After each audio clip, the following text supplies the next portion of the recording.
crise en Ukraine, Moscou lance des manœuvres militaires dans le sud de la Russie et en Crimée. Plus tôt ce mardi, le Kremlin avait accusé Washington d'escalade après la mise en alerte de troupes américaines. C'est un pas de plus dans l'épisode de tension entre Washington et Moscou au sujet de l'Ukraine. Moscou a lancé ce mardi des manœuvres militaires dans le sud de la Russie et en Crimée, avec des exercices impliquant 6000 hommes, des avions de chasse et des bombardiers, selon les agences russes. Il s'agit d'une opération intra-armée qui implique notamment l'armée de l'air et l'anti-aérien, des groupes de navires des flottes de la mer Noire et de la Caspienne, a dit le commandant des forces russes pour le sud de la Russie, Alexandre Dvornikov. Un peu plus tôt, la Russie avait dénoncé la mise en alerte de milliers de troupes américaines en raison de la crise russo-occidentale sur l'Ukraine, y voyant une nouvelle exacerbation de tensions par Washington. C'est avec une grande préoccupation que nous constatons ces actions américaines, a dit le porte-parole de la présidence russe Dmitry Peskov. Les Occidentaux accusent Moscou d'avoir déployé plus de 100 000 militaires à la frontière de son voisin pro-occidental, l'Ukraine. Le but ? Dissuader de rejoindre l'OTAN et obtenir la signature de traités empêchant l'élargissement de l'OTAN. En réponse, les États-Unis multiplient les avertissements et alertes sur les risques d'invasion, ce que dément Moscou. Pour la première fois lundi, les États-Unis ont mobilisé leurs forces militaires, plaçant en alerte 8500 hommes, prêts à renforcer à tout moment la force de réaction rapide de l'alliance militaire, constituée de 40 000 militaires. Avec ces mouvements de troupes, Joe Biden rehausse d'un nouveau cran la pression portée au Kremlin. Jusqu'ici, les États-Unis s'en tenaient aux déclarations.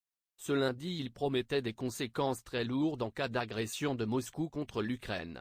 Cette déclaration est soutenue par plusieurs pays européens, alors que le vieux continent surenchère d'appel à la désescalade. Les participants ont été tous de l'avis qu'il appartient à la Russie d'entreprendre des initiatives visibles de désescalade dans ce conflit, a indiqué le porte-parole du chancelier allemand Olaf Scholz, à l'issue d'une visioconférence avec les dirigeants des États-Unis, de France, de Grande-Bretagne, de l'Italie et de la Pologne. Les Européens avaient semblé auparavant circonspects face à la rhétorique et aux décisions de plus en plus musclées des États-Unis, qui ont par exemple décidé de faire partir les familles des diplomates en poste à Kiev, une initiative suivie par Londres et Canberra. Ce mardi, Boris Johnson a fait savoir que les Occidentaux imposeraient des sanctions sans précédent à Moscou en cas d'attaque. La France, qui assume actuellement le commandement de la force de réaction rapide de l'OTAN, a appelé à ne pas créer d'ambiguïté, de volatilité supplémentaire. Le chef de la diplomatie européenne, Josep Borrell, a lui invité à ne pas dramatiser. Signe de l'escalade américaine, les autorités ukrainiennes ont elles aussi jugé la décision de Washington concernant leur représentation diplomatique prématurée et excessive. Ce mardi, l'Ukraine a annoncé avoir démantelé un groupe préparant des attaques pour le compte de Moscou. Les organisateurs de la bande préparaient une série d'attaques armées contre des infrastructures, a déclaré dans un communiqué le service ukrainien de sécurité SBU, affirmant que le groupe était coordonné par des services spéciaux russes.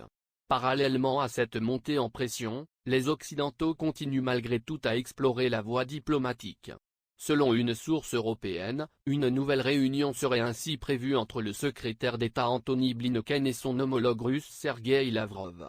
Les États-Unis doivent remettre une réponse écrite aux exigences russes cette semaine. Quant à la France, Emmanuel Macron veut proposer un chemin de désescalade à son homologue russe Vladimir Poutine lors d'un entretien dans les prochains jours.